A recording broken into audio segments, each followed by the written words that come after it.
পুজোর সময় নিজেরা সাজবো আর ঘর সাজাবো না তা কখনো হয়? সেটা যেমন করেই হোক না কেন, কি বলো বন্ধুরা, তাই তো? হ্যাঁ, ঠিক। আমরা বাঙালিরা কিন্তু ঘর সাজাতে খুব ভালোবাসি, খুব পছন্দও করি। সেই কারণে আমি একটা বিছানার চাদর কিনেছিলাম। সেই বিছানার চাদরটা পেতে নিলাম।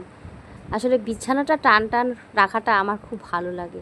বিছানাটা বেশ একটু টান টান থাকবে, পয় পরিষ্কার থাকবে। একটু সারাদিন ক্লান্তর পর বিছানার ওপর উঠে একটু বসবো, একটু শোবো, এটাই তো ভালো লাগে, তাই না? আমার তো খুব ভালো লাগে।